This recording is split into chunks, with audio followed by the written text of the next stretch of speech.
Okay, so good morning, everybody. Apologies for our slight late start here. We had a pre-meeting that took a little longer. So I'm Angela Davis, and I'm the chair here today of the Economies, Residents and Communities Committee meeting. So welcome, everybody. So have we got any apologies today, Rachel? Councillor Sarah is unable to join us today. Thank you very much. And can I ask members if anyone has any declarations of party whip?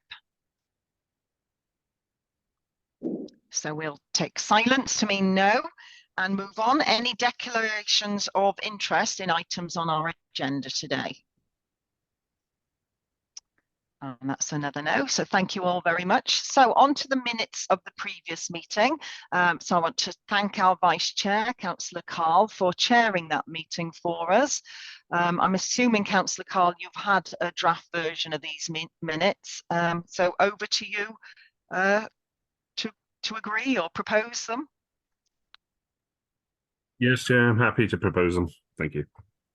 Thank you, Councillor Carl. And everybody happy to second that?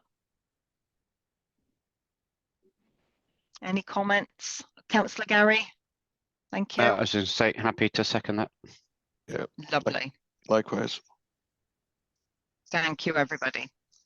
Okay, so the next item on our agenda, and we've got lots of guests with us today. So our next item is Freedom Leisure, the annual report. So I'd like to welcome Glyn Owen, Richard Milne, Andy Harris and Jeremy Rowe. So thank you, gentlemen, for being with us today. And over to you if you'd like to present your report. Thank you, Chair. Welcome, everyone. Just apologies for Andy Harris today. Chair isn't able to attend. Oh, right. Beg your pardon. Sorry. Thank you. Okay, so I'll just share my screen now.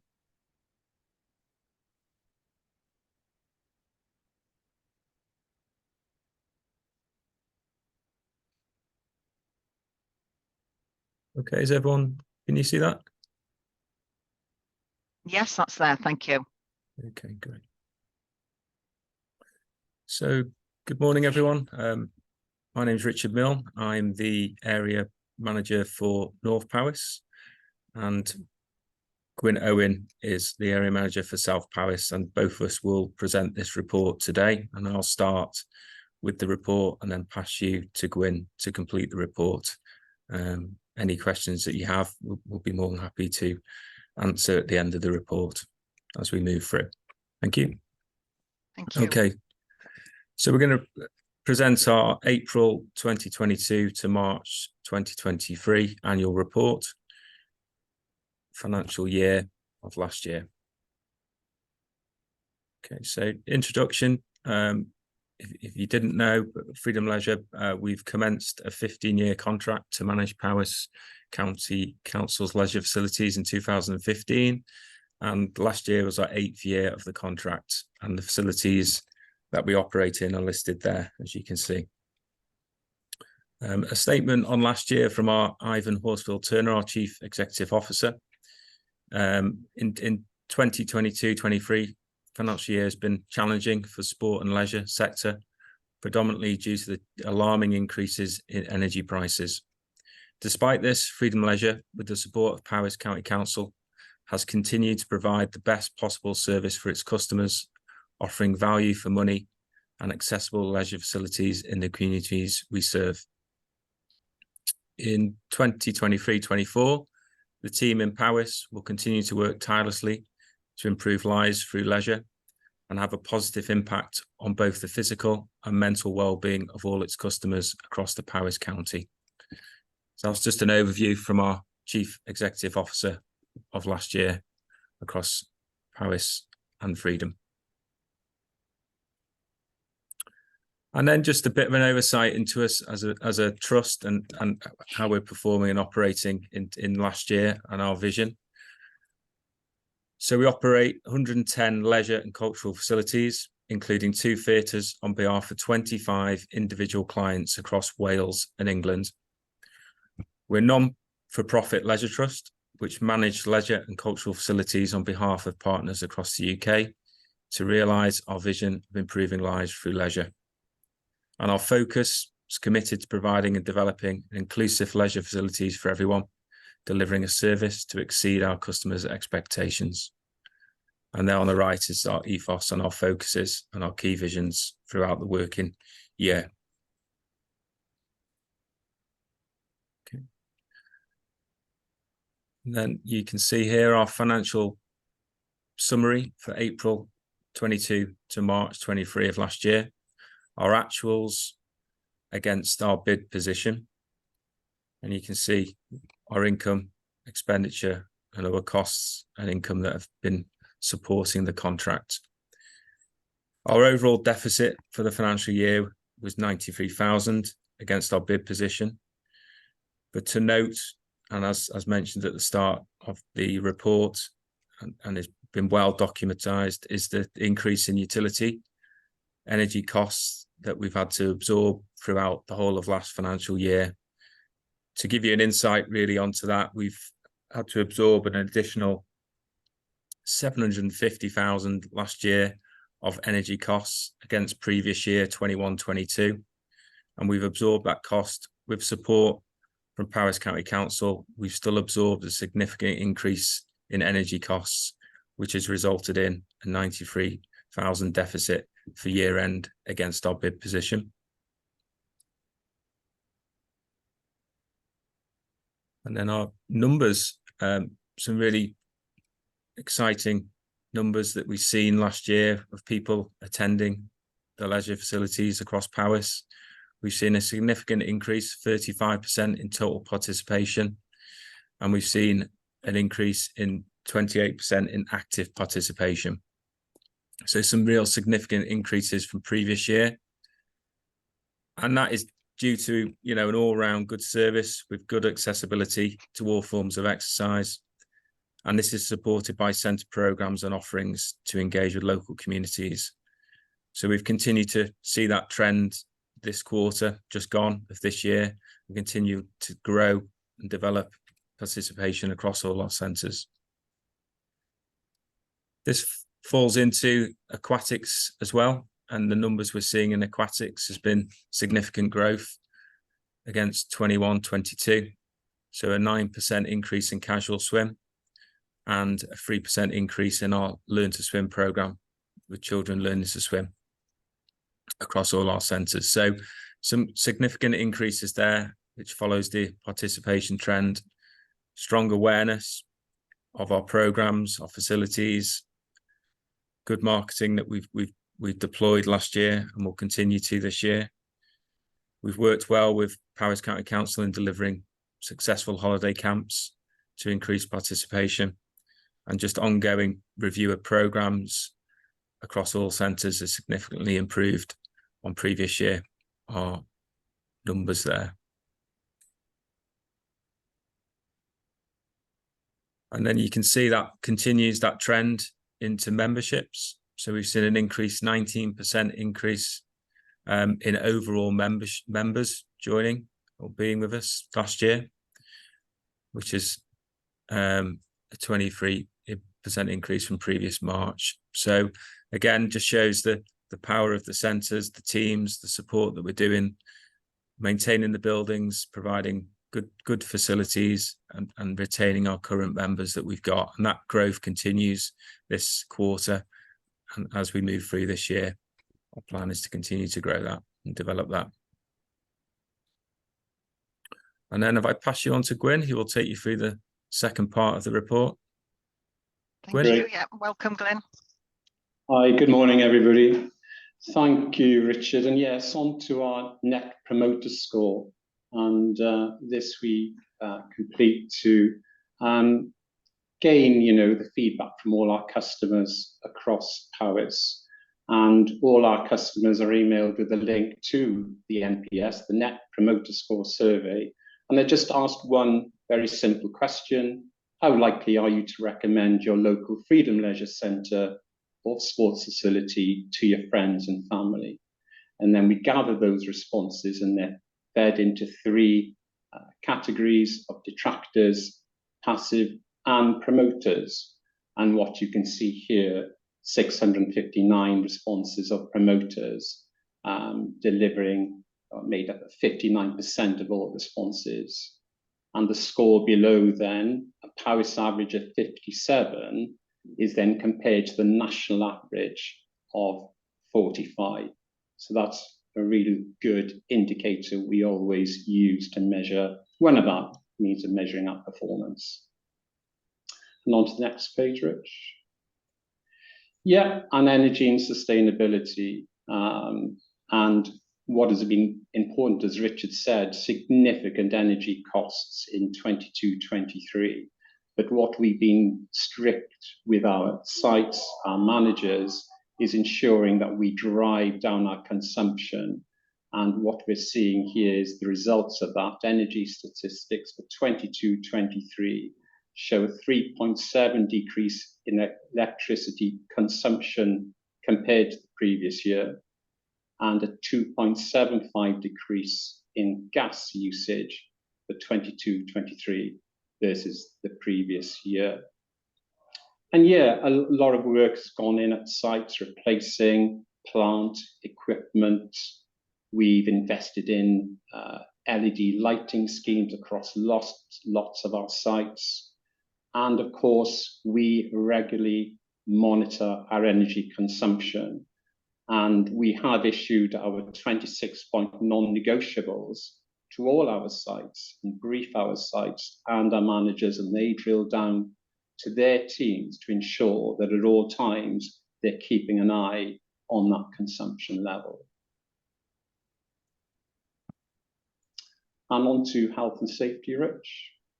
So all our accidents are reported through Stitch. This is a national database that we and other organisations use.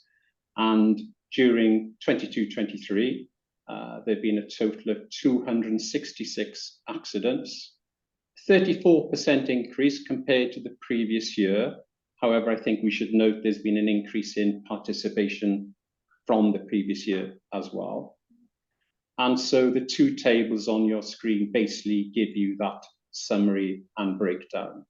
The first table giving you the breakdown of the organisation as a whole, with Powys, the Wales and the North area, and then Freedom Leisure as a whole. And then the second table gives you that breakdown by site. And what's important to note is that none of these accidents are reportable. None of them are reportable back up to the HSE.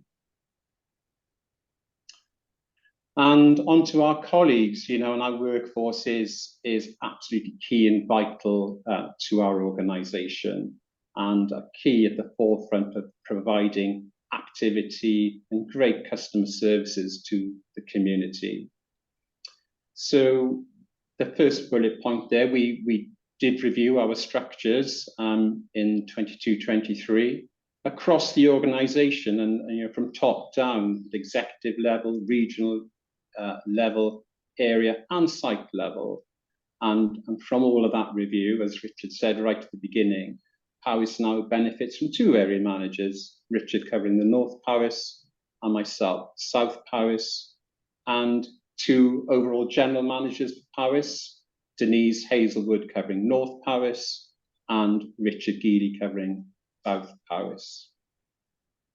Investing in training and development and upskilling, absolutely vital as we continue to grow and invest in our workforce, and training undertaken in national pool lifeguard qualifications, swimming teaching qualifications of level 1 and level 2, a strong swimming teaching element there, as you'd understand and expect, with 12 swimming pools delivering, as Richard said earlier in the report, to a swim school of excess of 4,500 and growing.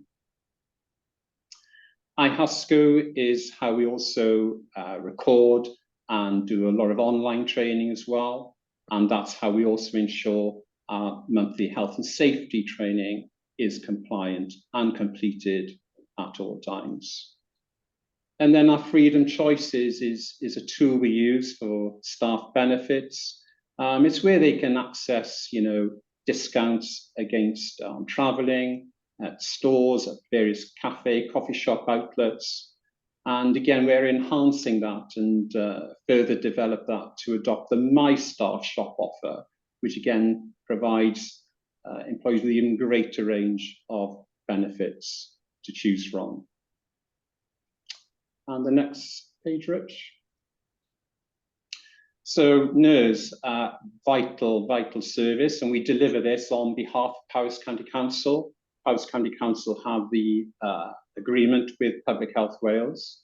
And here a snapshot of what was delivered in 22-23, over 1,000 referrals, 7,000, nearly 8,000 attendances in that year, and some lovely comments down the right-hand side of what it actually means to the people who participate.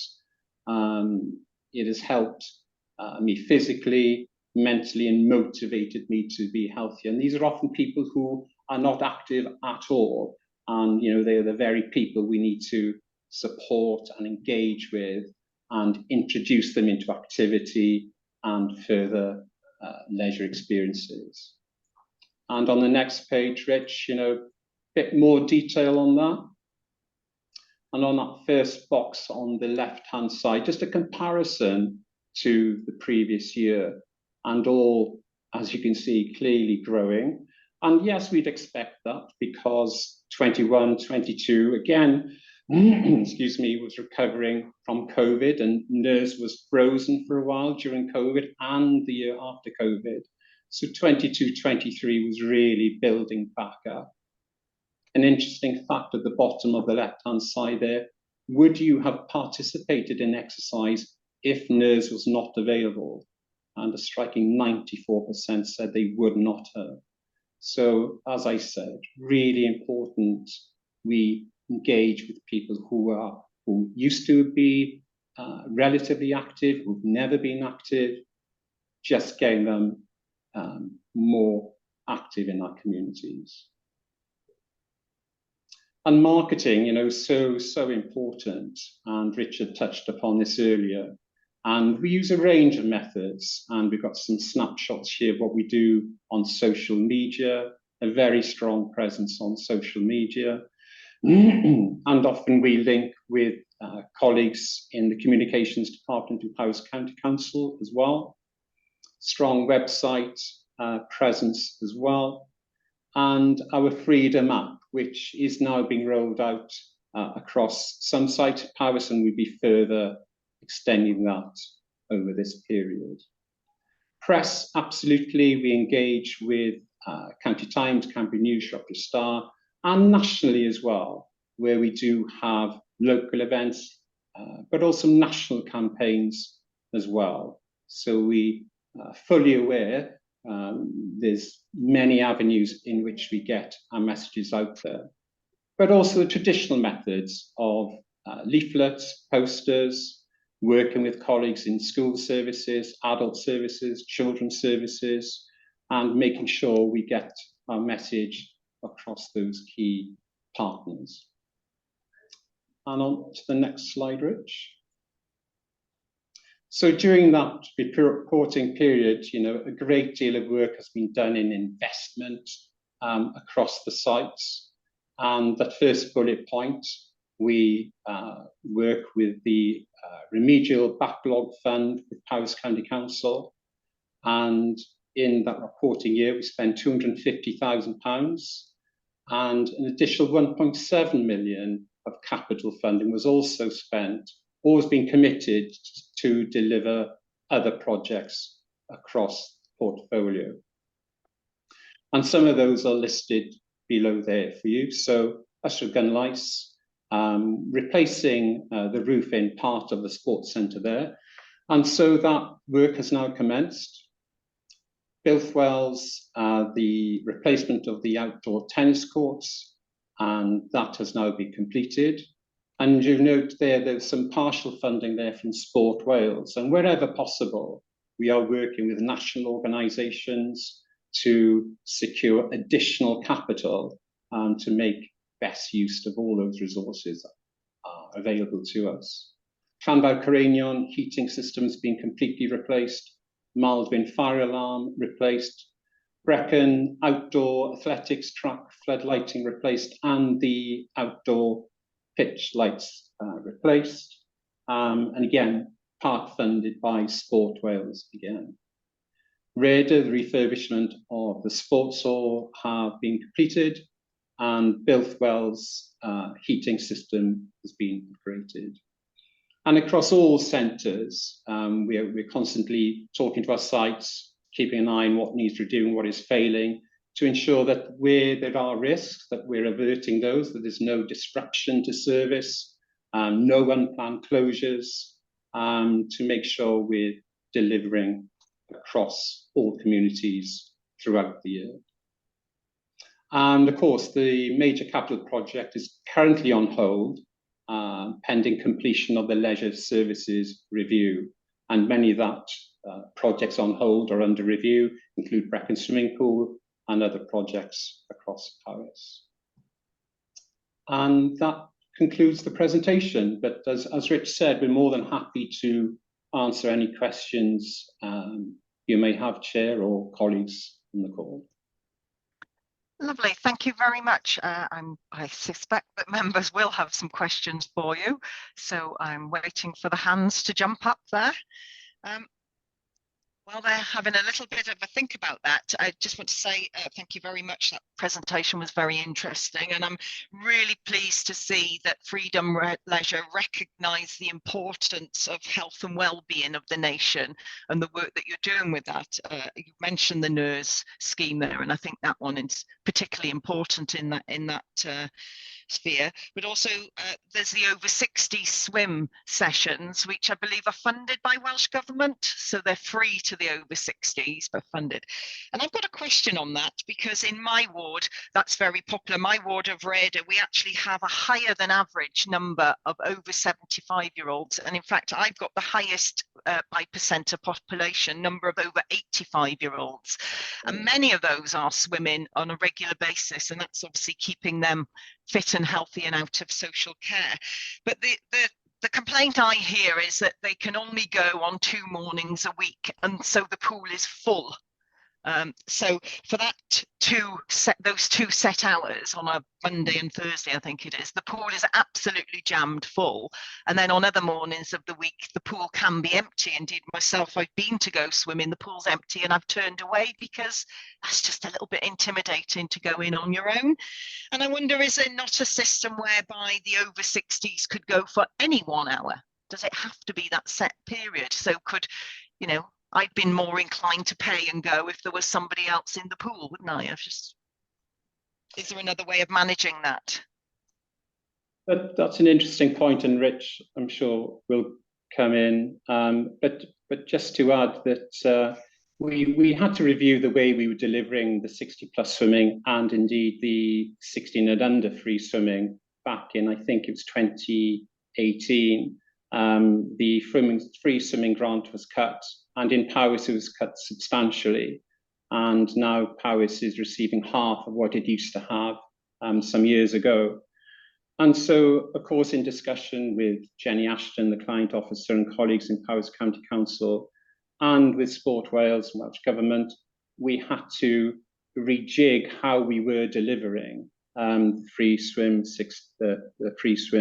budget, which did mean there was, I guess, we had to flip it basically, because the emphasis at the time was 16 and under should secure more access. So we had to manage with the budget we had, and that has been difficult. But clearly, we've had a pandemic, and at the moment, it is clear that the mental health and well-being of all is very, very important, and absolutely the 60+ in that. So I may not have answered your question, but given you a bit of background to that. And of course, all our schemes are under review, but Rich, anything you'd like to add to that?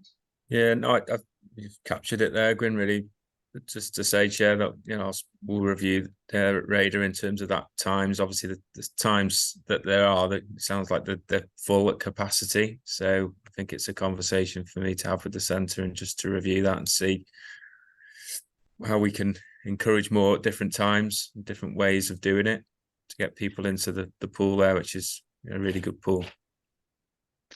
Let's be fair, many of our over 60s could probably afford to pay, but I think what they like is that it's a session just for their age group. So yeah. I don't know, maybe over 70s and over 80s would like their own session. Who knows? But anyway, flagging that up. I see the hands are up now from the members. So Councillor Gary.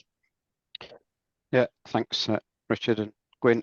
Interesting figures in there, but I'm always keen to sort of look forward as well as review a bit of what's gone on in the past. But a couple of questions. The deficit from last year's accounts, I believe, have been sort of negated by an additional sum from Powys County Council. Don't know if that can be confirmed or not, or if that's incorrect, please do correct me. So that was the first one. And then the second one really to come on was about sort of looking ahead. We've had a sort of, I don't know, arguably a year or so of cost of living crisis. It was fantastic to see that increase, sort of 20% plus of participation post-COVID. That's brilliant. But are you yet noticing any decline because of financial pressures on our communities in that sort of quarter one, quarter two of this current year? Is there anything you could share with us on those figures? Yeah, yes, of course. Well, to answer the first one in terms of support from Powys County Council for last year was 287,000 support, which was to support the rising in energy costs that we faced last year. Richard, if I just butt in there, if members want to look at page 408 of the full agenda pack, they'll see that a little table there of the accounts, which I think will demonstrate what Richard is saying there. Sure. Thank you, Richard. Back to you. Thanks, Chair. And they were ongoing conversations that we had, and see the challenges that we all faced last year with the uncertainty around energy costs and what that was doing to us as a business. And that's been accounted for, but as a business we absorbed sort of 500,000 additional into the budget, which would have near enough doubled our year before utility costs. So we would have been in a positive surplus if utility prices hadn't gone the way they went last year, unfortunately. But we'd managed to navigate through that, as you could see in those accounts, and to get to that position took a lot of work and support along the way to get to there. So that, I suppose, hopefully that answers that part of the question. And in terms of the second part and what we're seeing this quarter, again, we've seen significant growth continuing in memberships, in casual usage, and we retain our members and customers. Across Powys, we seem to retain them very well, and I think that's down to the credit, the teams that we've got in place, the facilities that we offer, and with the pending leisure review as well.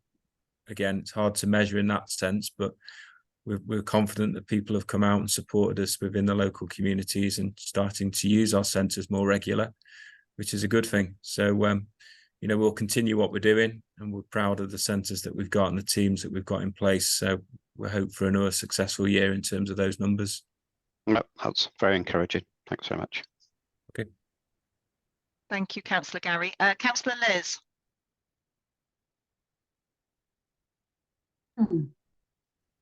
Thank you for the presentation.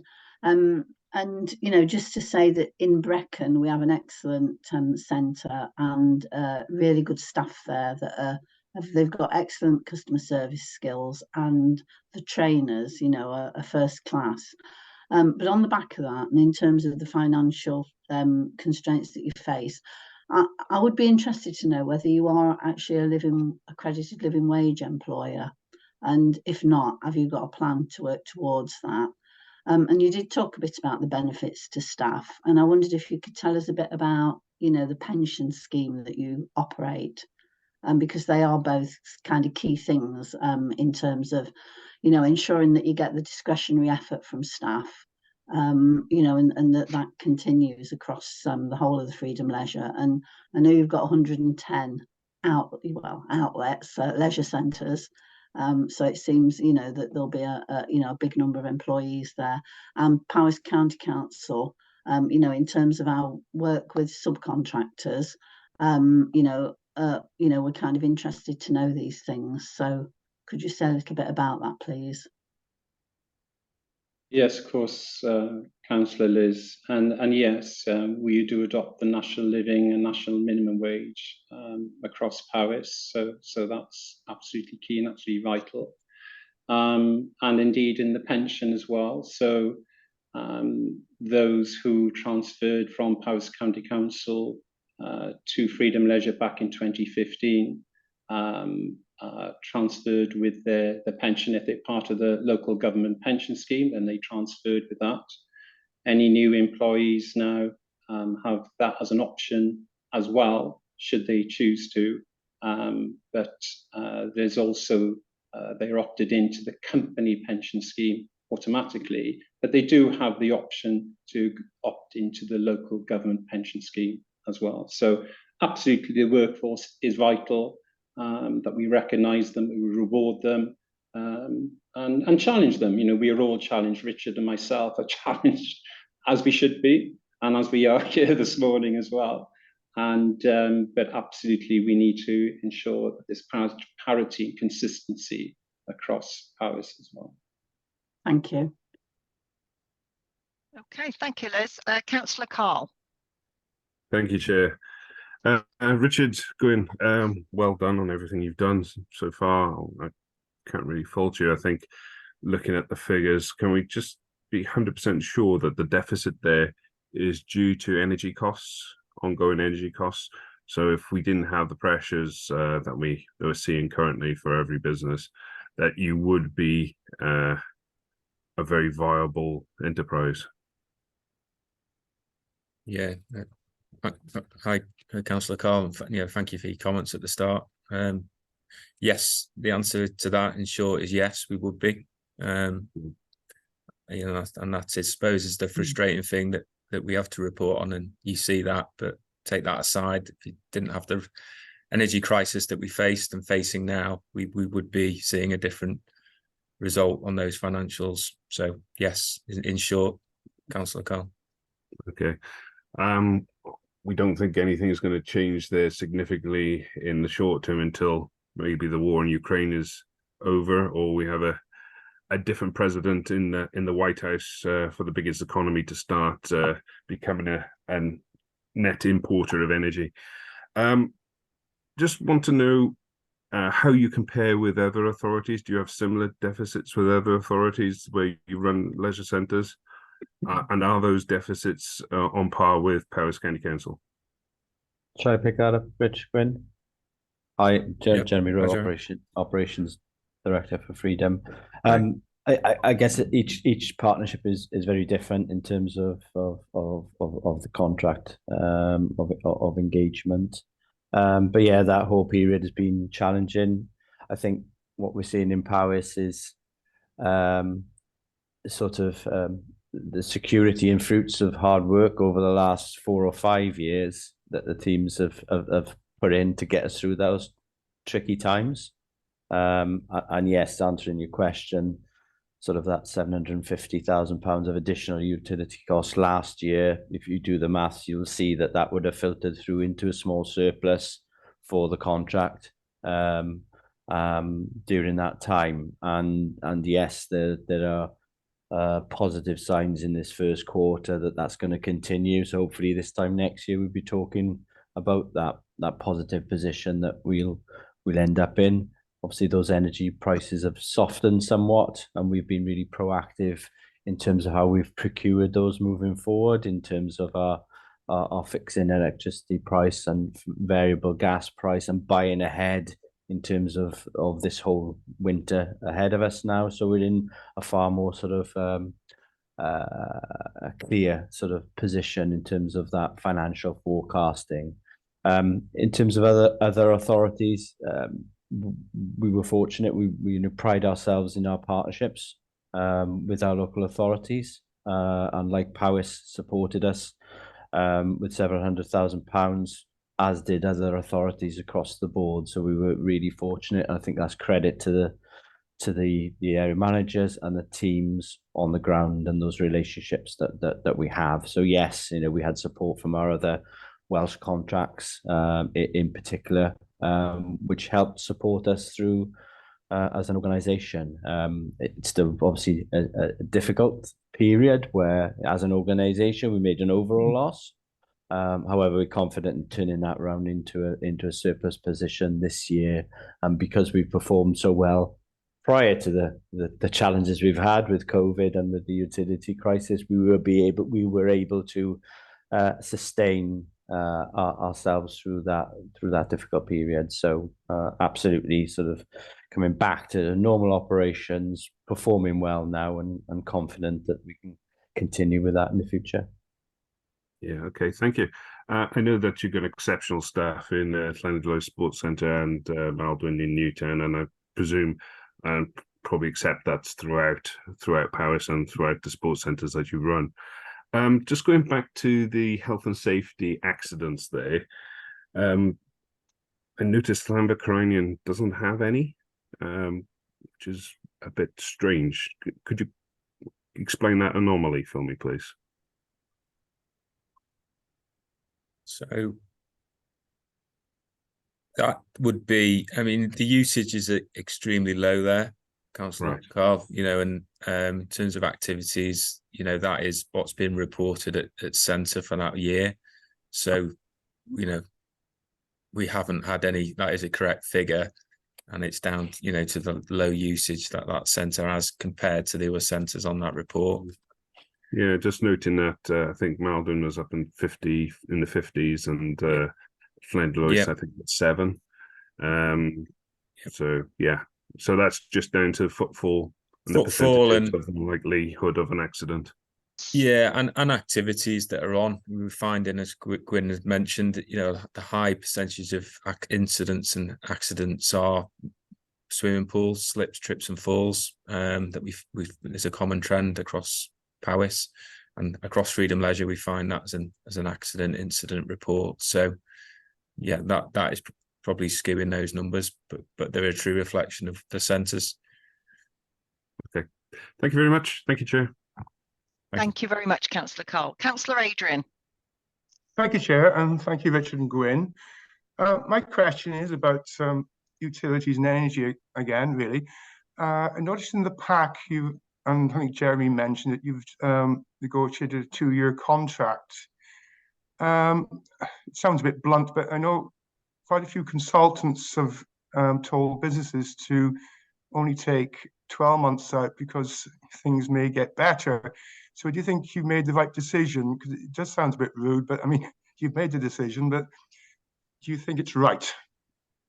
Yeah, it's always opinion of consultants, and we work with a energy consultant ourselves, and back in, I guess, maybe February, March time, we were at that position where we needed to make those decisions, and it is a balance of financial security, knowing what's coming down the line compared to accepting the level of risk, and our view at the time was, in terms of securing that electricity price was key, and you can see the significant reductions we made in energy consumption over the years, and multiply that up across the organisation is significant, with new technologies coming in as well, solar, etc. So there's a route through that. I think our flexibility was around gas, and that dropping price. We wanted to sort of make sure we didn't miss that opportunity. So that's why we kept the both sort of separate, really, to take some security for the organisation from an electric point of view, but actually hopefully benefit from falling prices on the gas. But on a daily basis, we're able to buy ahead. So, for example, in April, we would have bought 25% of our power that's needed in January, for example. So it's really a sort of a fine art, and we. I understand, yeah. Okay. Yeah, we work with our brokers and take that advice, and that's an ongoing sort of daily basis really for the executive leads that look after that side of the business. Thank you. That's reassuring. Thank you. Okay, thank you. I'm interested to find out a little bit more about the capital investment. So that's page 15 on your slideshow, page 419 of our full agenda pack. So I understand that all sort of projects are on hold pending the review of Powys County Council, but you talk about the remedial maintenance works that were funded by a remedial backlog fund. Can you explain a bit more about what that is? Yeah, sure. So, Councillor Angela and Chair, that was put in place at year one of the contract, and that was to pick up the estate of 13 sport and leisure centres, and they had a number of outstanding issues that hadn't been committed to or sorted over a number of years, and that was recognised within Powys County Council and Freedom Leisure. And so this fund is there to, as we call it, like a backlog, to clear those such projects that are still outstanding and need addressing. And we've worked tirelessly through those. And you know, the estate is, we have sites going back to as old as 1970. So a broad range within the estate. And absolutely, that fund is vital to ensure we're keeping those key, simple items sorted and in full working order. Okay, so if I could just sort of interrupt. So basically that was a fund of money. So Powys put the actual money in the fund for you to use, and you were managing bringing that maintenance up to date of those Correct. sites. We do it in support and with the authority then, and discussions with Jenny Ashton, the client officer, and colleagues within Powys County Council. So it's not a simple, we want X, Y, and Z done. No. We have to submit why we need the work doing, what is the evidence and justification for that work to be done. Yeah. Okay. And so just because obviously I don't know, and probably don't have any right to know what the original contract was, but just getting my head around it then, does Freedom Leisure, the organisation, put any money into a pot for any maintenance work? Yeah, absolutely. We have a very robust repair and maintenance budget as well. And we also have our own capital programme that Richard and I then bid for on a frequent basis for key projects, key items. And they may be things where we want to enhance facilities to bring in new fitness equipment to, grow the income, grow the participation. Such projects as that could be catering equipment at either the Welsh Pool or Brecon Leisure Centre. And indeed, just recently, I think Brecon's now had approval for a new oven. So it's aspects like that. And Richard, I think you've been successful as well through your bids as well. Mm. Okay, so you as a business would invest in the equipment to run the services, but Powys County Council as the landlord effectively would be responsible for the buildings and the building repair, maintenance, whatever. Yeah, it's Powys County Council are the landlord, and it's those items that are historically part of Powys County Council that need the ongoing maintenance or replacement of.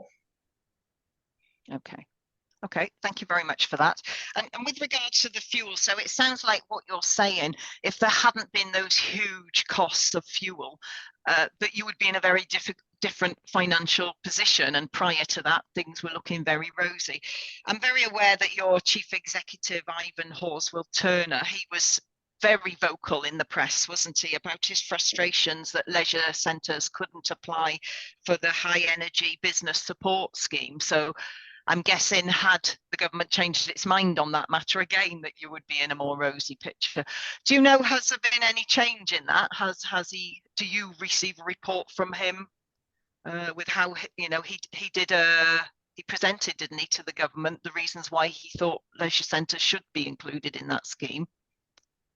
Well, I come in there, guys. I think we took a decision back last autumn to put our head above the parapet, as it were, and try and make a case for leisure in terms of of that support. It did create a lot of sort of noise in the industry, if you like, and we're glad we did it. The schemes that the government have brought out don't really sort of make any significant inroads to support, or the latter schemes anyway, on a revenue and capital basis. There's obviously a split between England and Wales in that, and I believe there's some consequential coming down to Wales, but the scheme in England, there's a very small revenue scheme which is going to be extremely competitive and highly oversubscribed.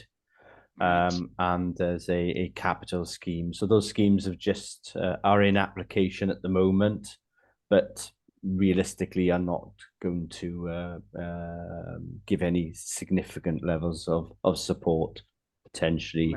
If you split it across the number of pools in England, I think it was suggested that it could be sort of £20,000 per pool, which, when you consider, some pools will spend £1 million on utilities, doesn't really sort of make any significant inroads. Yeah, so understandably disappointing for the industry then, yeah. So the other thing then, so really the survival of leisure centres is dependent on the usage, really. It's money coming in through the door, bums on seats, as we used to say in the hospitality industry. But so I'm wondering then, there used to be many years ago community management groups at local local level in communities, and we had one in my ward here in Raider. And is there any way that you could resurrect them in terms of local town councils and local users perhaps have ideas that could help promote your leisure centre, your services, like I mentioned, the over 60s free swim? Is there any mileage in getting those going on a regular basis? Because leisure centres are really important local facilities, aren't they? They're there for visitors and locals. We've talked about the healthcare and fitness of our population, but also they are local employers, and they're held in high regard locally. And I think people would like to support and help to keep their leisure centre. Do you have any comment on that? Yeah, I'll come in on that, I think. Yeah, and obviously at our meeting last in Raider, where we met and spoke back end of last year. So, I know there's been some dialogue in between there in terms of further conversations. And yes, I think we'd encourage that. And I think it's for sites to make that connection, and centres to make that connection with the local town councils to have that dialogue. And if they've got suggestions, ideas to increase participation, we'd encourage that. I think that's quite clear. We'd encourage that across all our centres. Excellent. Well, that's really good news, Richard. So I can guarantee Raider Town Council will be in touch with you very soon. So no, that's good news. We're all in it together, aren't we? We all hopefully want to keep our leisure centres functioning. Yeah, and I think when we met last time, and I'd like them to be sort of informal, and people could come in and speak to either myself or the manager of the team, and just discuss ideas, opportunities to increase that footfall. So yeah, we'd encourage it. Okay, lovely. I'll be in touch.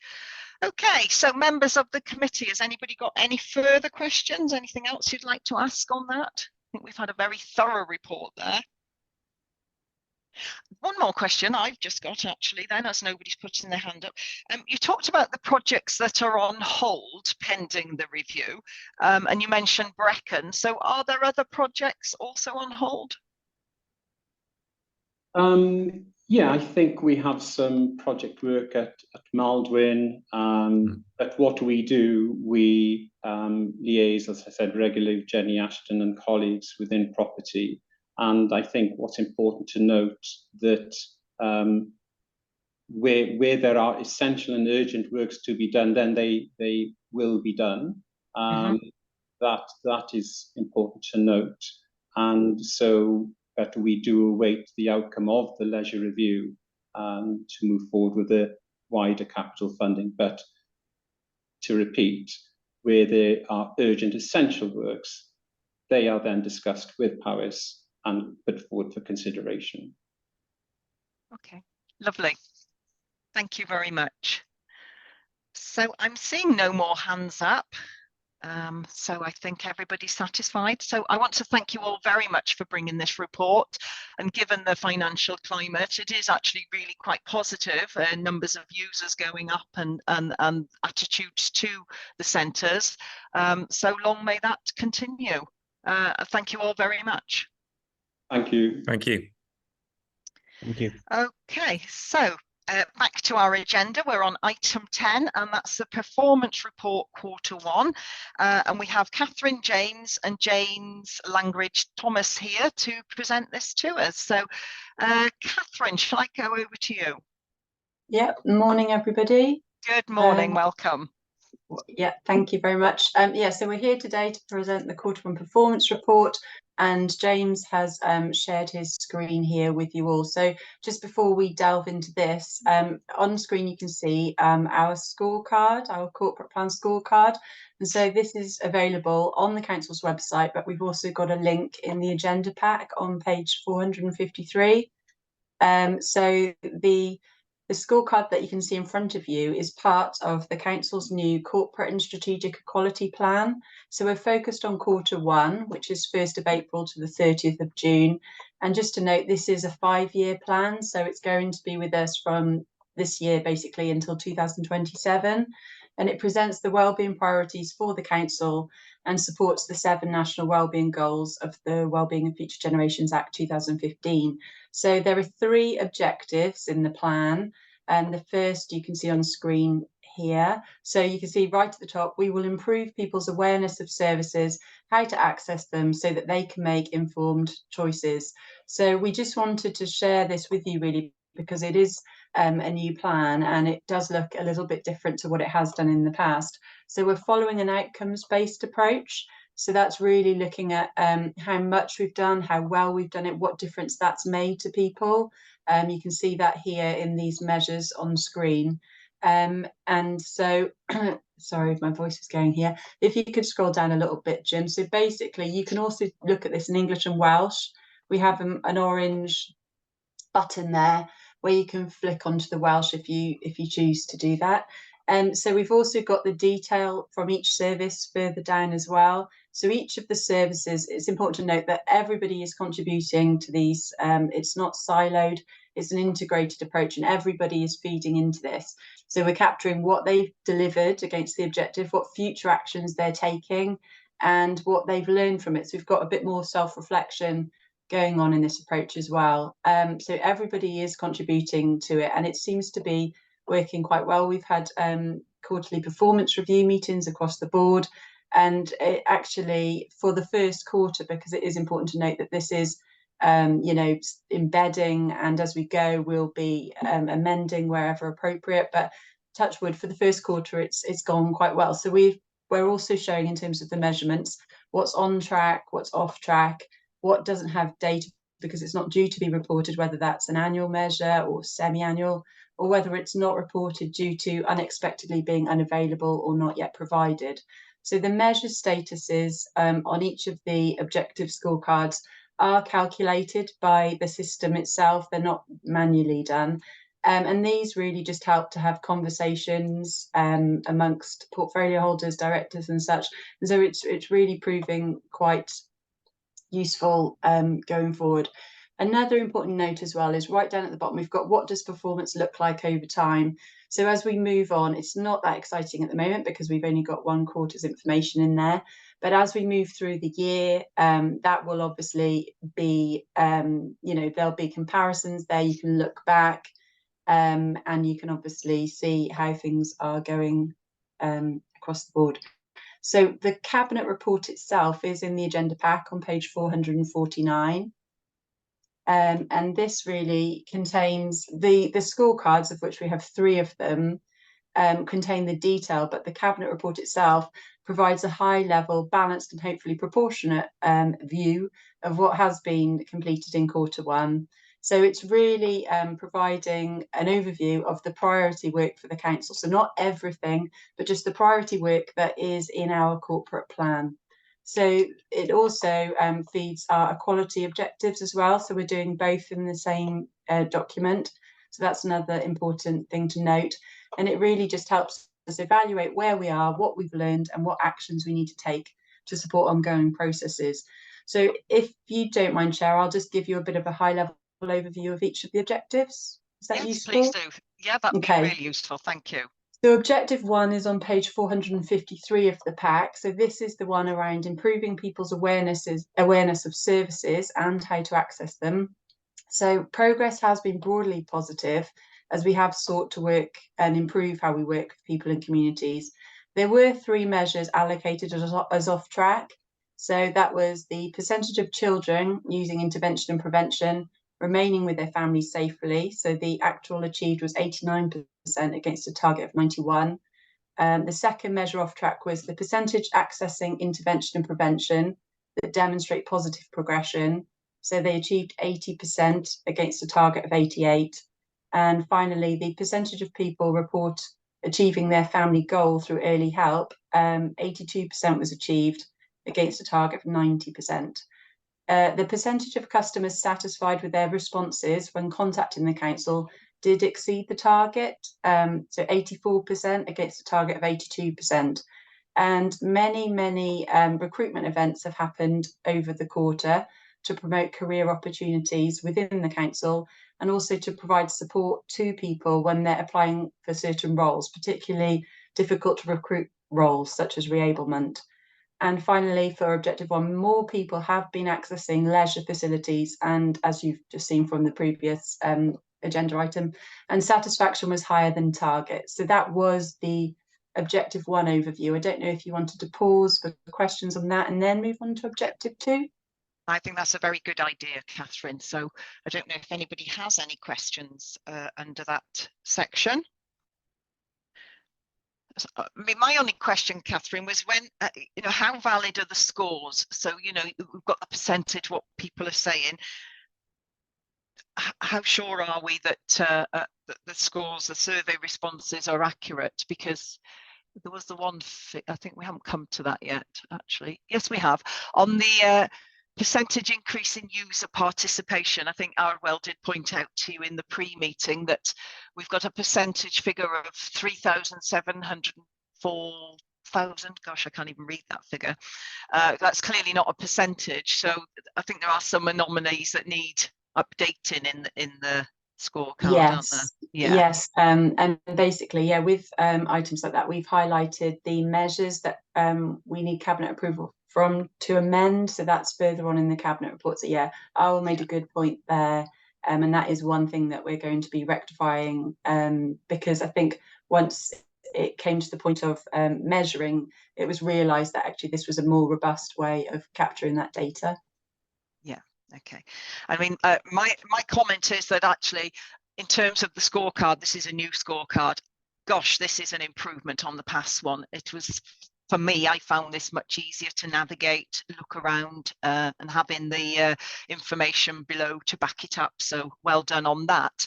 But the difficulty for us really in scrutinising, and again, this was highlighted in the pre-meeting, is you have, as you say, only got one set of data, but it would have been useful to have a comparable with the previous quarter and perhaps the previous quarter, the same quarter from the previous year, because it's difficult for us to say how well we're doing without anything to benchmark against. Yes, no, that is a good point, and we've noted that, and we're going to be looking into it to see what we can do. Yeah, I mean, obviously going forward, there'll be more data, won't there? But it's that transition period which we're in now. Yeah, another note that we had from a different scrutiny committee was that quite often with some of the measures, if we're looking at percentages, it's hard to tell, well, how much is, how many is that? So that's another area as well to provide the kind of raw data.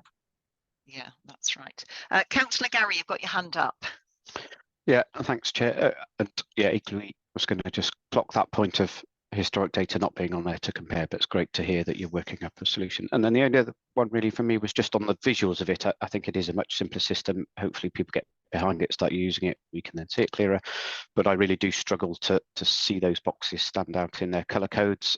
I almost can't work out what color any of them are, and I don't know if the software allows you just to, if we're going to use color codes, let's make sure we can see what the colors are. But also just to plea, I know we've talked about it in other scrutinies as well, just almost trying to find that consistent red, amber, green status.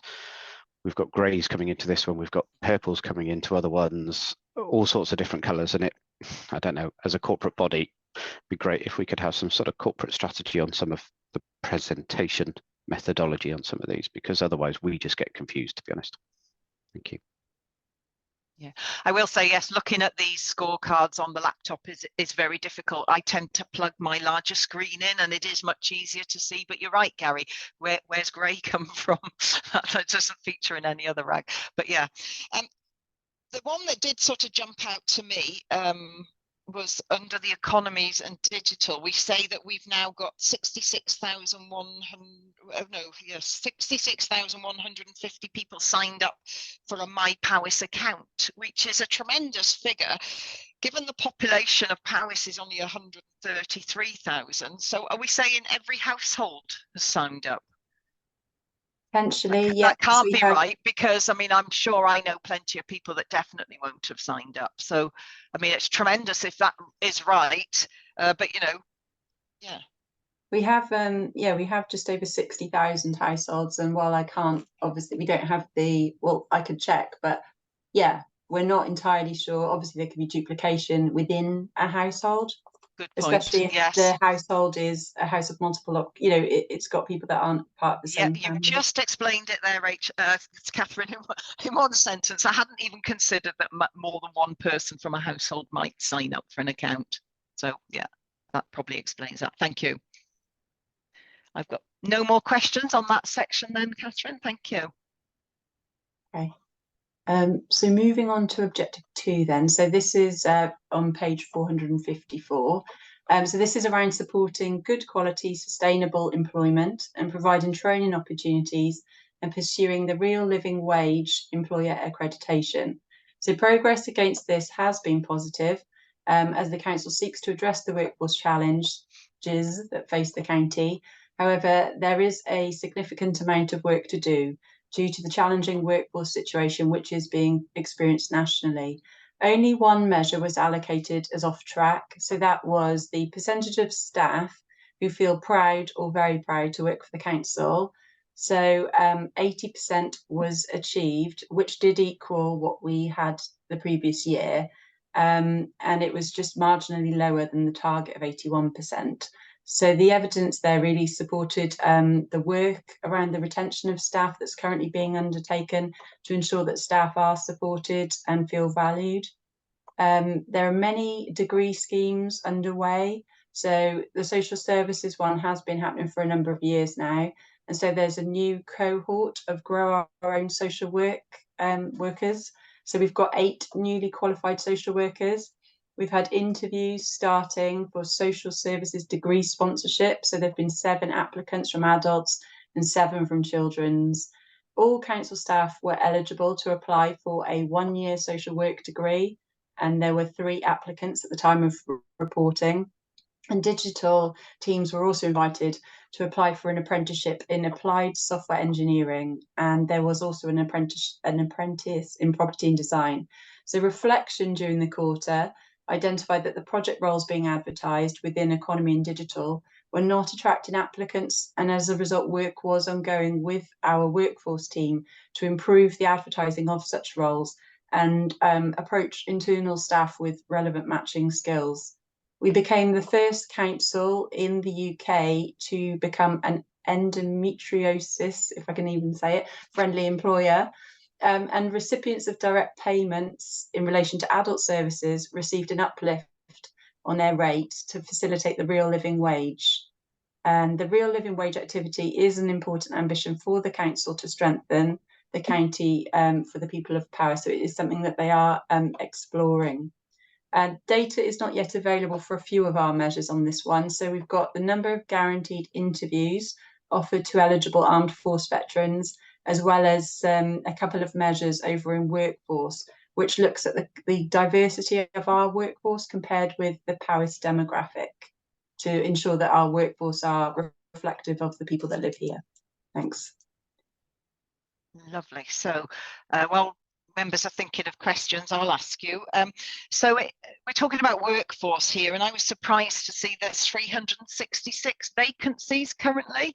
I've noticed a few posts on Facebook where we're talking in the region of 100, 122 vacancies. So is that an error, or have vacancies suddenly shot up? And I can help with that one, Chair. I'm Paul Bradshaw from Hiya, Paul, welcome. Hi, no thanks.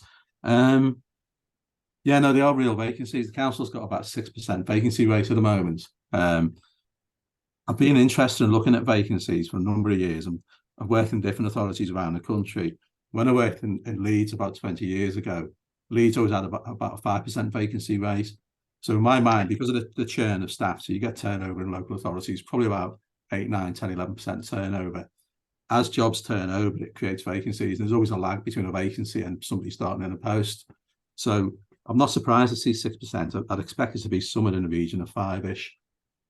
6 is probably down to a really, really tight employment market in the UK at the moment. Yeah. Thanks. So probably the difference in the number listed here and the number is how many we're actively recruiting. That would be perhaps a more. I think we had 366 vacancies, which is where the 6% comes from. So at the point in time when we made that assessment, we had 366 jobs we're trying to fill in council, and we double checked it. We asked ourselves, is this genuine or not? Let's dig into the data and just reassure ourselves.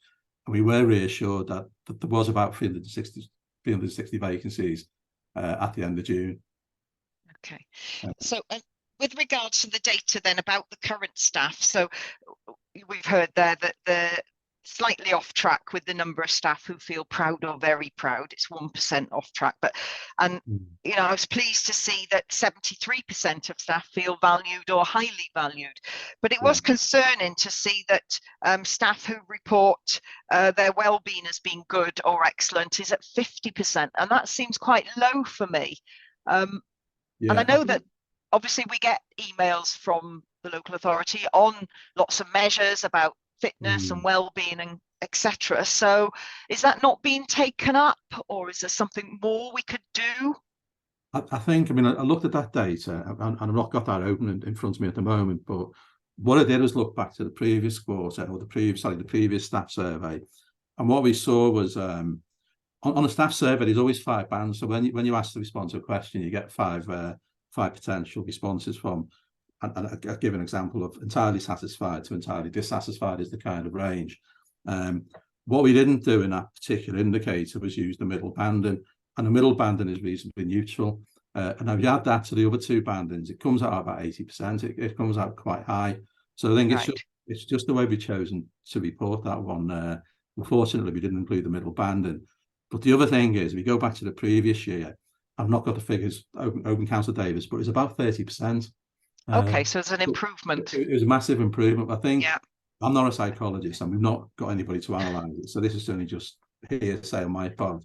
I think if you go back to the previous year, we were coming out of the pandemic, and people's lives were really different. So that's probably why we got 30%, and we're going through the start of a cost of living crisis.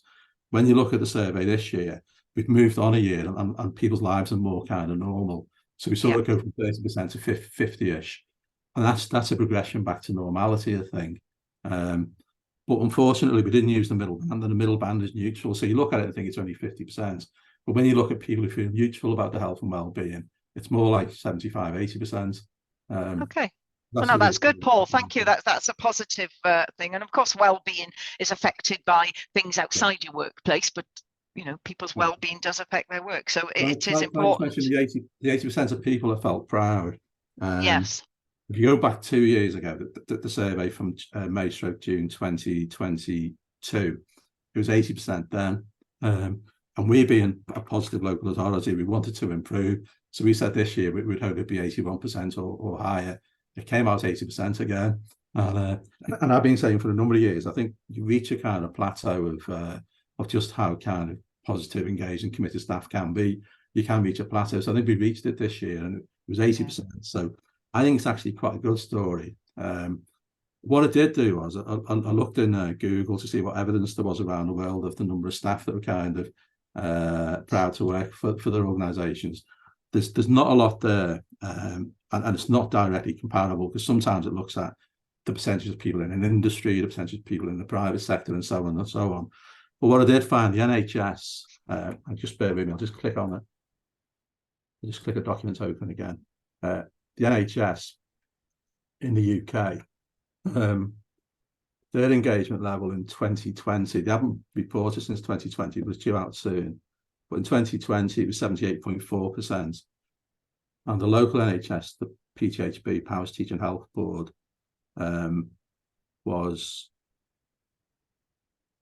actually, they've done their survey this year. They did a survey in June, the Powys Teaching Health Board. They were 72.8%. So I think 80% compares quite well. Yeah. Particularly to the NHS. But I think, having said that, you know, I challenge myself. The NHS has been through a turbulent time with industrial action and the pandemic, but then we experienced the pandemic. So I think 80% is quite good in a nutshell, Chair. And I think it is always a challenge setting targets. They've got to be ambitious, haven't they? But they've got to be attainable as well. And myself personally, so looking to my committee, I did feel that the targets were reasonable. The fact that many of them have been met is a real positive, but not necessarily a reason to increase those targets. So I don't know how the rest of the committee feel. Oh, they don't have a thought on that. Okay, so Catherine, we'll come back to you then. Thank you. And then the other important one to note, just following on from Paul on that, is the response rate as well. Yeah. So it's whether or not they actually completed it. So yeah, with objective 3 then, so this is around tackling poverty and inequality to support the well-being of people in Powys. So progress against this one, again, positive, despite the council operating against a challenging socio-economic backdrop. So of the 13 measures that were against this objective, only one was allocated as off track. So this was the number of households who are homeless. So we had 408 homeless households against a target of 304.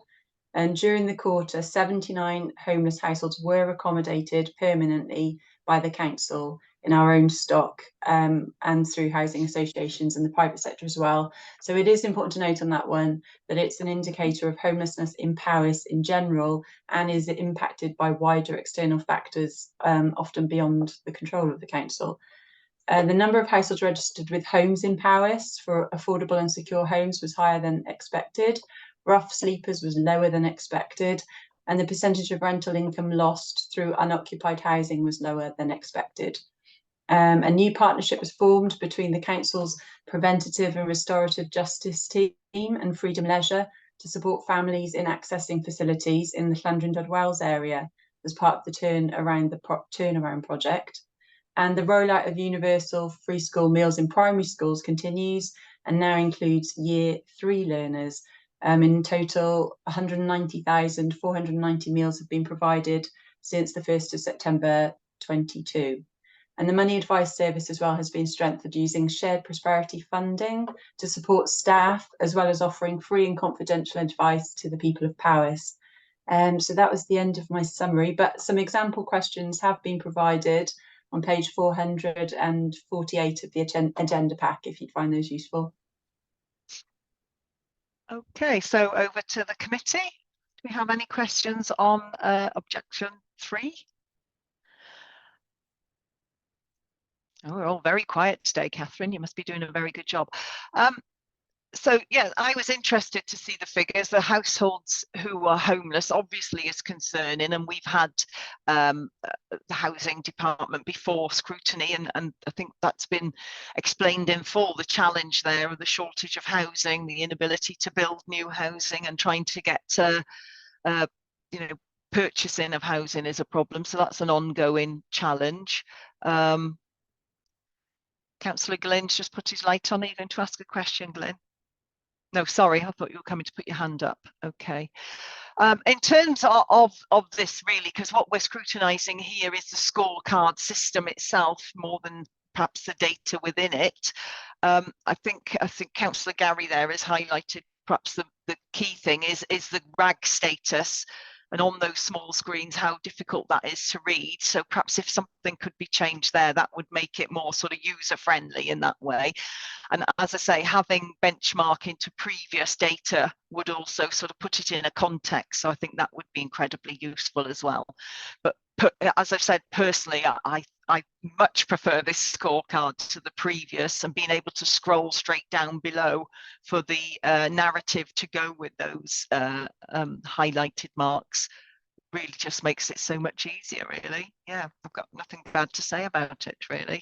In terms of thinking back to the workforce then and the objectives there in objective 2, the one thing that I did notice was the sort of the numbers of protected characteristics in Powys are lower than perhaps you'd expect nationally, and that's perhaps not surprising.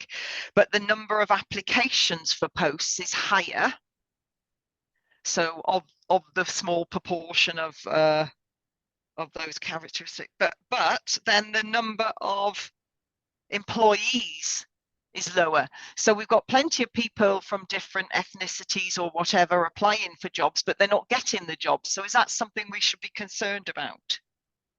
I'm sure it's something that the workforce team could explore and feedback. Paul? No, it is. It's something we're going to monitor for the exact reason that you said, Chair. So it is something we'll closely monitor. And we did spot what you spotted, which is the number of applications are greater. But the more important thing is we need to be sure that the number of people being shortlisted are equitable, and the number of people being offered the jobs are equitable. So that's what we're going to monitor. The challenge we've got is we have employment data for 60% of the workforce. And you'd obviously say, what about the other 40%? But you go back about 4.5 years, we only had data for 48% of the workforce. So we've been pushing, asking the workforce to provide the data. And what's happening with the vacancies and the staff turnover, as new people start, they are supplying the data. Kind of people people in this day and age are more willing to provide data. So we've got 60%. I know that 3 or 4 years from now we've got 70 or 80%, but we don't have the raw data. It's not uncommon. That's happening in every level we've worked for. Tons of colleagues in Wales, some have less than us, some have more. But what we're keen to do is get the data, and then we're keen to make sure we're comparing the same data set against the same data set. So did the census in Wales and the UK use the same question? Are we talking about the same thing? You know, if the information in Wales is about the population at large, well, we don't employ the population at large. We employ wage people.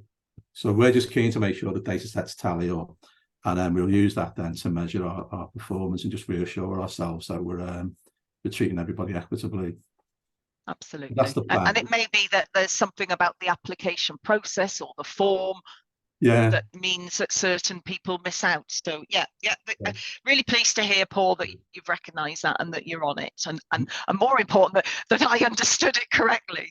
Yeah, I mean the good thing is you mentioned the application process. What we have introduced this year is I can't remember what we call it now, but we've introduced a really simple process for people to I've seen that. To show preference for the job, so we don't lose people who are interested. So we have made it easier, and we have made some progress with recruiting people in that way. Thanks. Yeah, and I know in a previous scrutiny session, Paul, we talked about the council website and how people can search for jobs, and you were making improvements to that because that was quite cumbersome previously.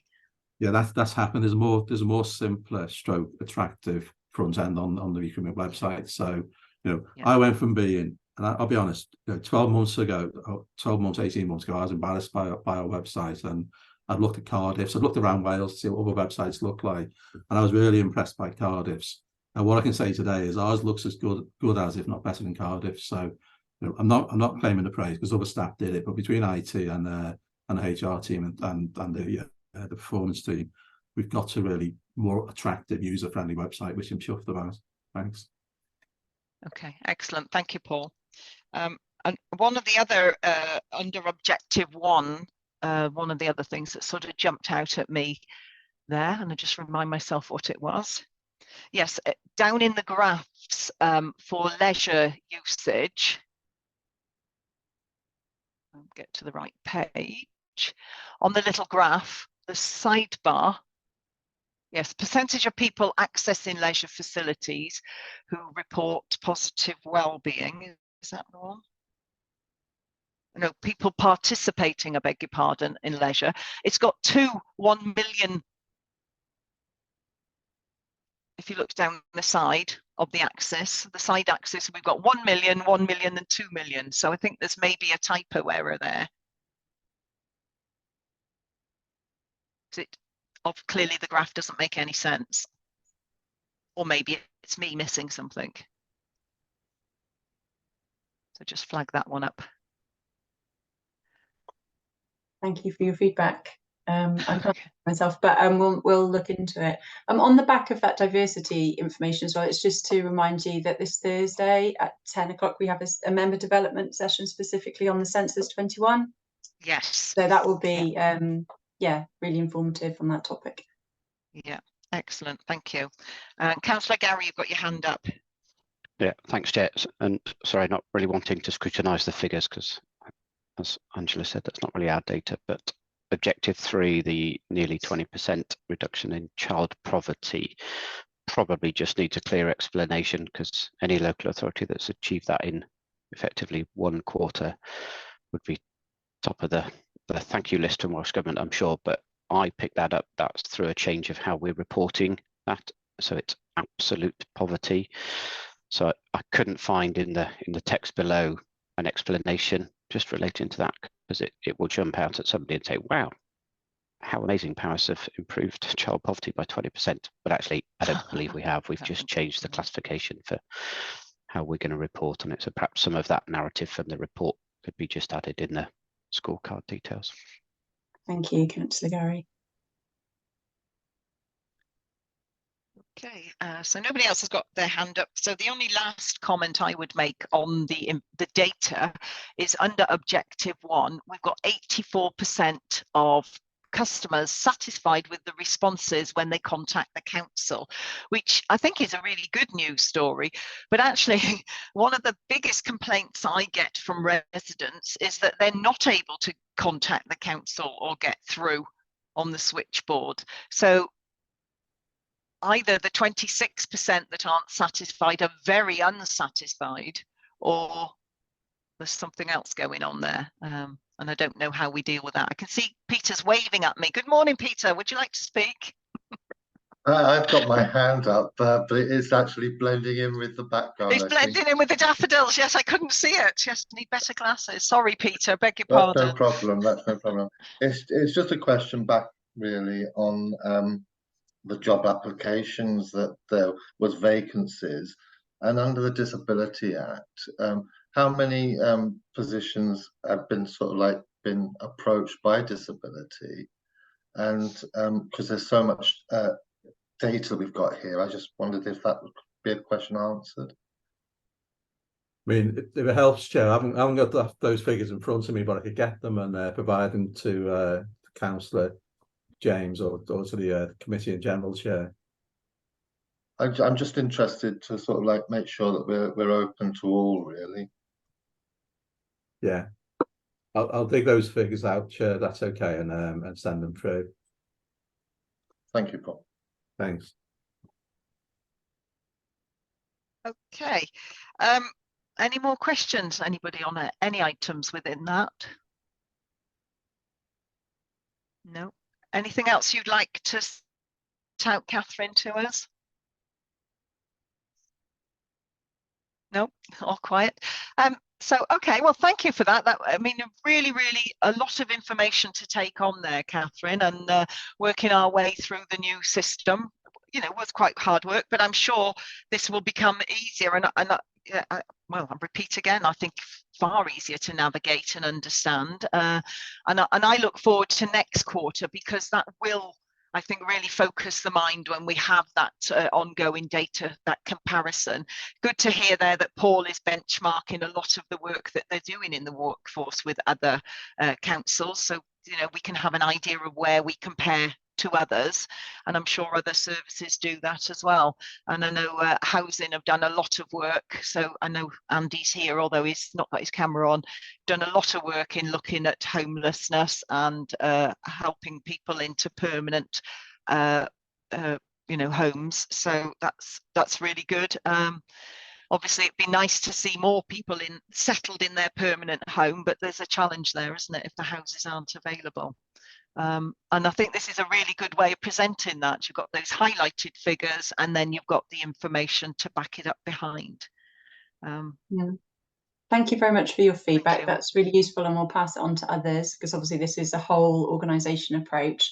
And I think, yeah, in the future we've kind of learned to include some of the you know, the actual numbers, if they're percentages and benchmark, you know, and that's something we're going to try and pull through and pull in a bit more around, well, what impact is this actually having in the commentary?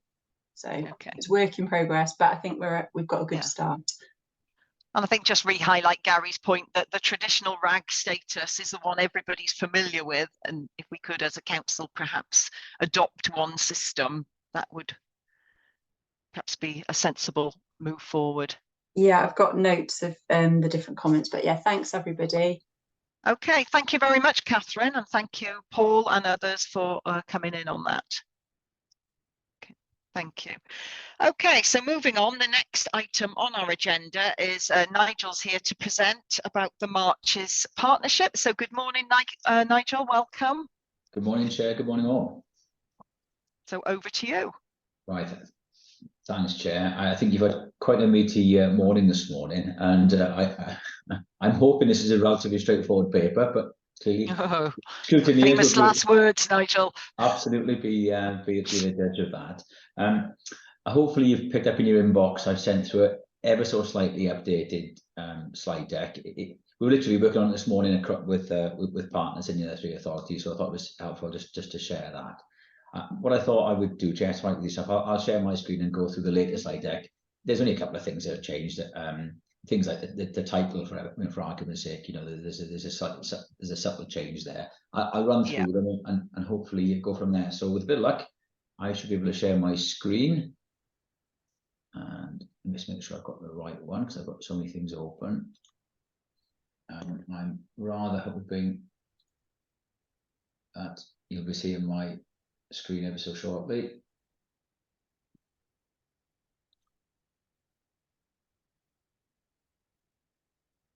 Any success, Chair? Afraid not. Oh, okay. Well, I don't know. Do members just want to open up the slide? Well, you want them all on the same slide, don't you? I've got it up open on my second screen, but well, there's a few subtle changes, Chair. I'm more happy just to run through, and that's a shame. I think it may just be the strength of the connection here this morning. But if I run through the slides I have, and you've got them already, as you say, and I won't slow us down anymore. Right, just to explain perhaps a bit of background of the partnership. We've had numerous discussions over the years with colleagues and counterparts, political cabinets and officers across the Marches, be it Monmouthshire, Shropshire or Herefordshire, and of course we have lots of operational work. But it's the first time we actually got together as a foursome to actually collaborate on projects. There's a summary slide which I think really sets it all out, Chair. I won't read through all the slides, Chair, if that's all right with yourself, and I just pick up. That's fine. Some of the highlights and just note some of the key points. It's just something we haven't done before. There's been a lot of informal arrangements. We have Mid Wales transport strategies, all sorts of stuff going on. We've done the Marches, I should say, transport strategy, etc. But we've identified the opportunity now, and I think time is very much upon us. There's a couple of things happening. There's a change across the border in terms of what they call the LEPs, looking at economic partnerships. They're changing, so there's an opportunity there. We've had a different array of funding come at us in terms of things like Living Up funding, shared prosperity funding, which can work cross-border because that's funding, of course, coming from central government. So time seems to be very much, and of course we've got some very significant environmental issues such as river quality, phosphates, etc., which of course transcend boundaries as well. So there seems to be a real, the time is very much right to get into this space and work a bit more formally within the marches. So in terms of our goals, a strategic partnership across the marches as I've outlined, something that really makes the most of our geography. And we've talked quite a bit about functional geography. I think we all know that the border is incredibly porous, which sounds like a slightly over the top phrase, but that our residents, businesses, and visitors, of course, just don't really recognise the border, and it's something that in many respects we make the most of, attempt to make the most out of, and it's trying to really get in that space where we can actually maximise this to our opportunity. I'm looking at the geographic profile. There's a slide there that sort of covers it quite well, which is the one that puts a map and shows, we're talking about 80% of the English-Welsh border. Of course, we're incredibly rural, if not ultra-rural area. We're blessed with many significant environmental assets, and I don't need to preach to this scrutiny committee about that.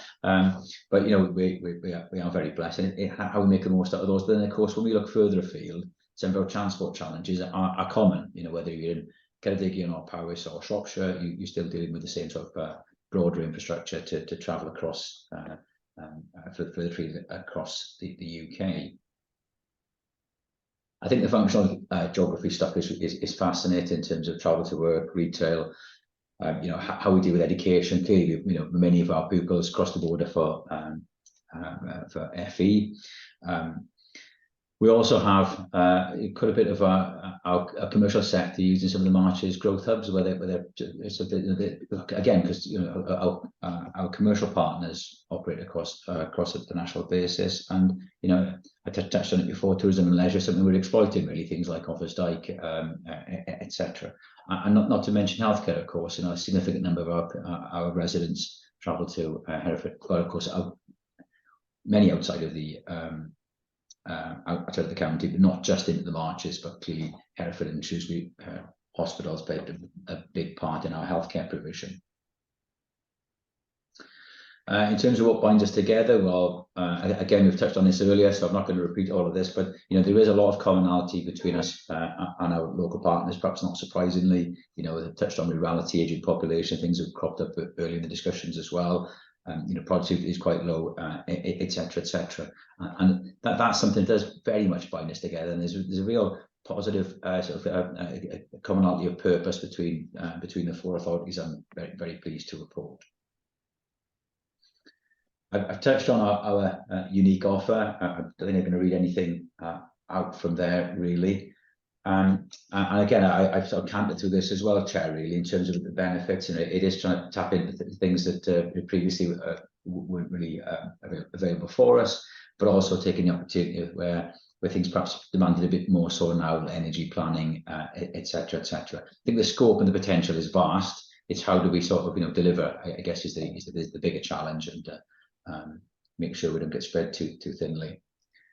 You may well have seen a fair bit of media coverage on the Marches Partnership, and because of course we're four authorities working in 4 different time frames, it's just the way that cabinet cycles have gone. We're a little bit behind colleagues in Herefordshire and Monmouthshire. I think the papers went last week, hence the profile the partnership has received. It's our intention, well, we will be getting together early in October. I think it'll be the first time we've actually got all 4 leaders in the same room at the same time. Many Teams meetings, but this will be the first time we're together. Then we're looking to sign our MOU in November, probably about a month later. In terms of the management structure, there's a slide there just really setting out what we intend doing. As you can see, various groupings. I guess the thing that to perhaps focus on a little bit is the bottom right hand corner. We'll look at that in a second, where we've put some thematic working groups together. You can see there nature, energy, and climate adaptation. And each authority has been allocated one. So Shropshire is the first one, and you'll see that we're keen to work and support the health, housing, and skills agenda there. And these meetings are now being set up with the thematic working groups. I think the first one may be tomorrow. It's not one we're leading on.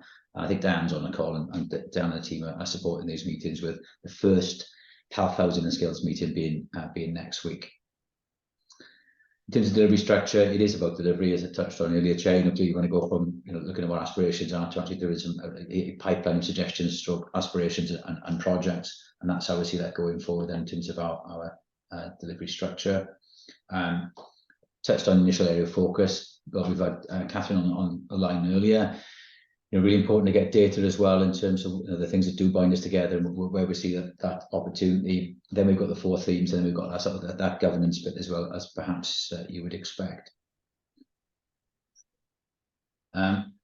Next slide then, it identifies the themes. You can see sort of things that we could be identifying. So if you look, I'll look at number 3 in this one, which is bottom left. So health, housing and skills. So what is that, our collective offer on the board in terms of skills? Of course, we have a regional skills partnership meeting this afternoon, as it turns out, and feed it into that broader agenda. It isn't, it clearly isn't contained, as I touched on earlier. If we've got lots of pupils crossing the border, it isn't just contained within Mid Wales. It clearly extends beyond there, and making sure the links are made there. And it touched on the Marches Growth Hub being used by Powys businesses as well. I think plenty of other examples on that slide.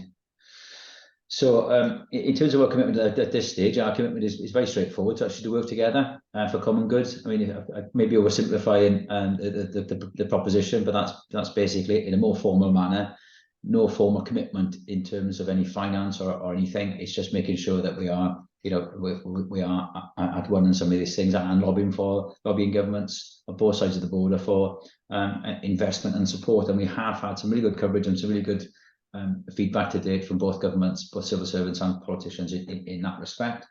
And I guess, Chair, the key for us here really is hope to come back, perhaps colleagues, Diane in particular, coming back in months to come, reporting good progress across the partnership with propositions and hopefully funding streams. I'll pause there, if that's okay, Chair. Thank you very much. Thank you, Nigel, for going through that. So we'll open up to questions, and Adrian's got his hand up first.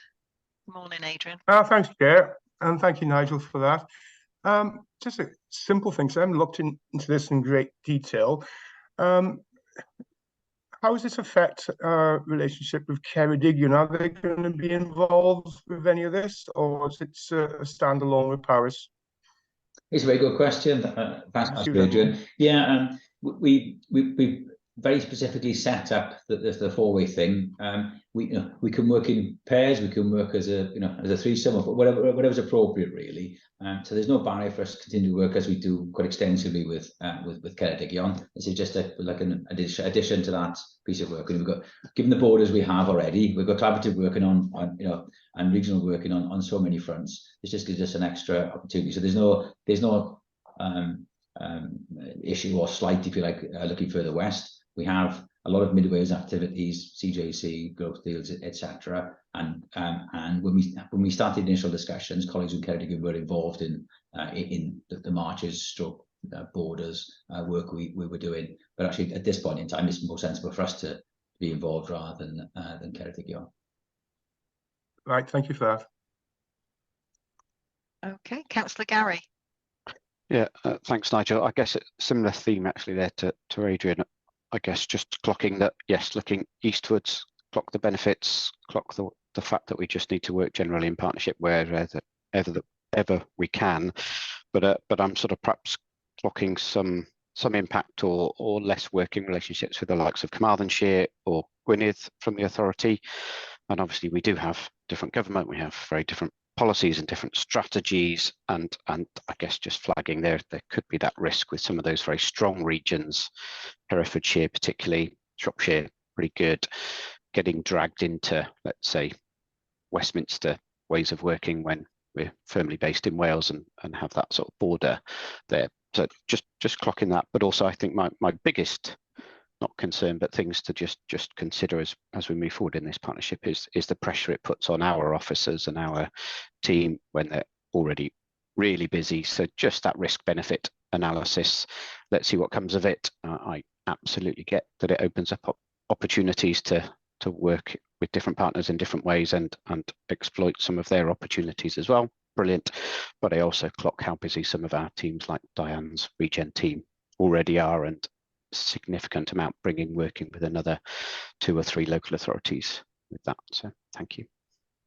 Perfect, May. I think it's a really good point, and it is something we need to be very targeted. This is about making that the proverbial difference, isn't it, rather than it being perhaps a bit of a talking shop, if you like. How do we get the conversion of projects? I do think there's a real opportunity with the end of the lapse across the border. So there's a lot of good work in that space, and how do we take advantage, collectively take advantage of that across the marches? And I think this is the way forward. So I think it's a fair point going forward. We will have to consider how we resource elements of this, but not at this particular stage. It's when we identify a particular project, we can then consider that. But it's a very fair point. I think there is that challenge of resourcing, because we could work in partnership on every boundary we have, and we need to focus on things that could deliver. I mean, I think there are many things, and I've touched on a couple earlier, that clearly just transcend the border. But you've also got things like the Office Dyke in Montgomery Canal. There's lots of these things that are already in that space. And this gives us perhaps a bit more formal foot into, and we've of course we've done plenty of work on, but it puts us in a slightly more formal footing in terms of taking that work. Yeah, I might just, if I may, Chair, just you touched on things like sort of rivers crossing the border, and I think that generally is a really interesting one, and particularly with Powys sort of leading an element of housing and homes on this one. I guess just clocking a fear for me, we've just seen England relax their sort of pressures on the river in terms of environmental support to their rivers in favour of house building.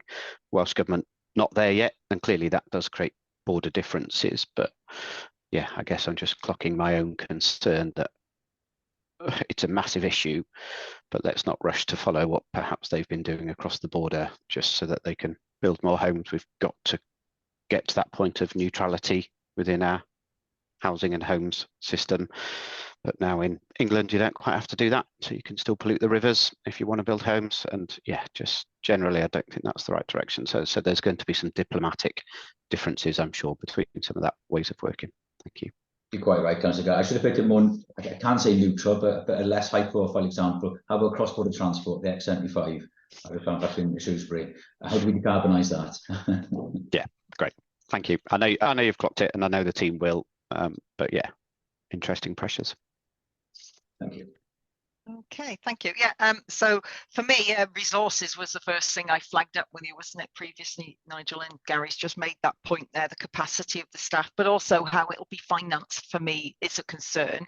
I mean, we're already working, as you know, closely with Ceredigion in the joint projects there, and that does seem to be going quite well. I suppose my concern here is whether, gosh, how to word this, because in my head it already sounds insulting, so I don't mean it to be, but how we ensure that Powys gains from this and doesn't become the underdog perhaps to a bigger authority with perhaps more clout or a louder voice. But I guess the point of collaborative working is for everybody to gain something, isn't it? Absolutely, Chair. And economies of scale, etc., etc. Yeah, I absolutely. Perhaps if I stick with the bus example, which is probably a better one I should have used earlier. We know that Shropshire out of Shrewsbury have big plans to decarbonise their transport system there, and investing in that, and it's an ongoing project. Well, clearly, if we've got transport routes serving Shrewsbury, we need to collaborate, don't we? But rather than being a bit informal, just transport team is taking a slightly bigger picture across, the 4 corporate entities. Well, how do we do that in Powys? Great, but how does that also extend in perhaps down Herefordshire and Herefordshire onto Monmouth? And these are strategic transport corridors, and clearly we have transport that takes us from Brecon to Hereford at the moment. So you've got all those sorts of things to take into account, really. So just trying to have a slightly more strategic overview in terms of how some of these things work. And I guess it is very much early days, but it is the first time, to say, in a couple of weeks, for the first time we actually get all leaders into the same room, and I think it'll be a really important meeting for us. Yeah. Yeah, I mean, I'm interested that Shropshire are leading on nature, energy and climate, given that's our sort of stance here. But I'm actually aware of some of the work they are doing in Shropshire that is really sort of quite groundbreaking. So that's good. I was very interested by the population heat maps. Just going back on it now. In that our neighbouring counties, apart from sort of major towns, are as rural as we are, and I was quite surprised by that, really, I'll be honest, other than Telford and Wrekin. But we're only talking about the 4 authorities, neighbouring authorities, really, aren't we, in this project? Yeah, very much so. And I think if we took out the larger cities, or the 2 large cities in effect, you know, we've got a very comparable area, I think, in terms of the broader geography. Yeah, that did surprise me. Anybody else got any more questions? No, I think for me, it's just making sure that we sort of monitor it well to ensure that, you know, Powys does gain as much as others, and like you say, there are those joint projects that can win. Housing, I'm not surprised Powys are leading on housing, because as I've said in the previous round, we know Andy and our housing department are working very hard and looking at lots of sort of out of the, there we are, there's Andy. Good morning, Andy. We know you're doing a lot of work on that. So your feeling for this joint working, it's going to mean more work for you. Have you got the capacity within yourself?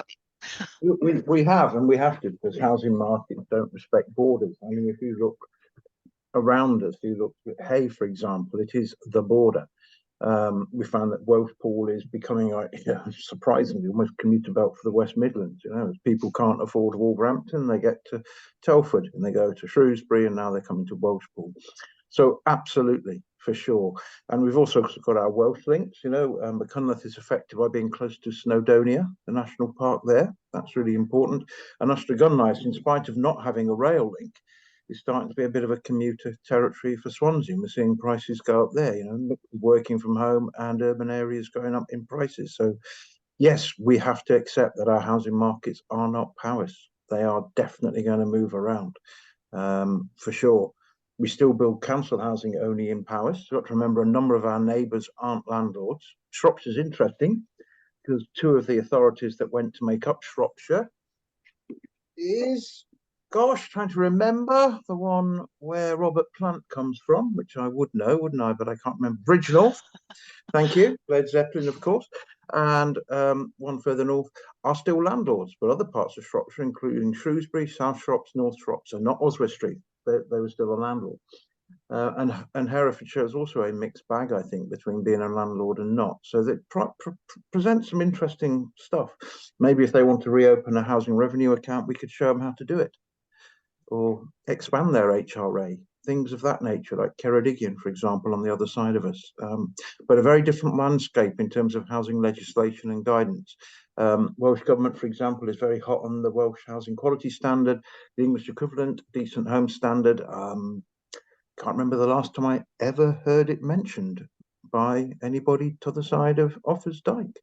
Very interesting concepts, and yeah, well up for it. You know, we can't live in a bubble. Okay. Oh, that's really good to hear. Yeah.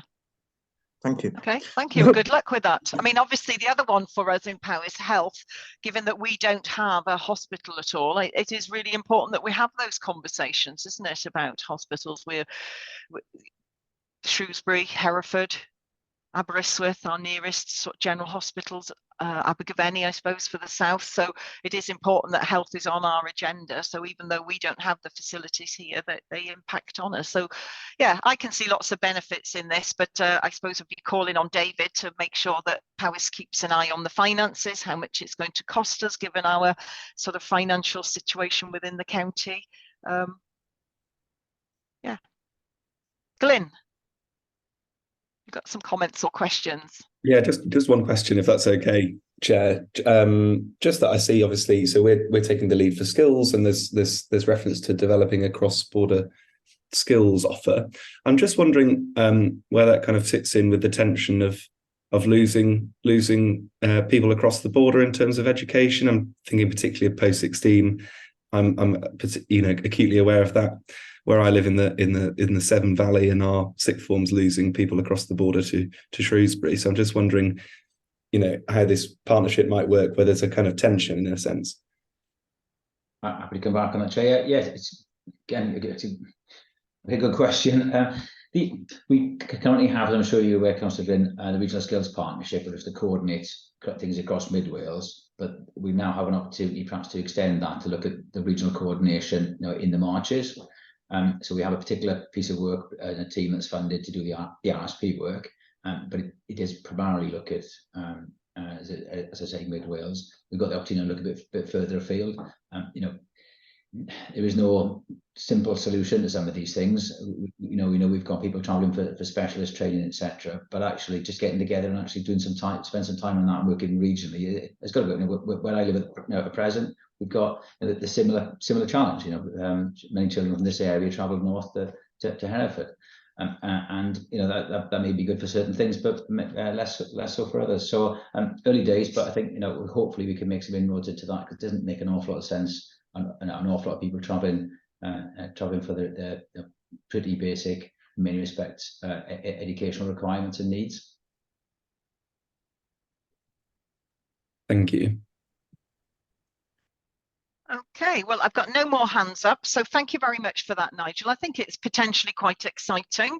Yeah, I think, we need to sort of keep our eyes on it and see how it develops. But yeah, at this point, thank you very much for the introduction to it, and we'll see how that goes. You're very welcome. Thank you, Chair. Thank you all. Thank you. Okay, so the next item on our agenda is our Scrutiny work programme. You can see there our next pre-meeting is the 26th of October. The meeting itself on the Monday the 30th, and we're going to be having a full roundup of the Powys economy. So Diane, you've got your work cut out there for that session. The Powys economy, the customer service review outcome reports, the Powys tourism visitor approach report, and we'll have our Q2 strategic risk register. So quite a full agenda again, but I'm sure we'll tackle that. And then the one after is, gosh, is it really December? That's scary, isn't it? So that we move on, and then that's our housing really, and that's Andy. Then we'll be welcoming Andy, but a lot of work to put forward for us there, so we're looking forward to that. Thank you very much. So any further comments before I close the meeting? No, everybody's happy. So I'd like to thank all the officers for coming along today to support the meeting, answer our questions. Appreciate you giving up your time to be here, and our cabinet members that have sat in on the background, thank you for coming. And thank you to all our scrutiny members. So we'll now be going offline. Thank you, everybody.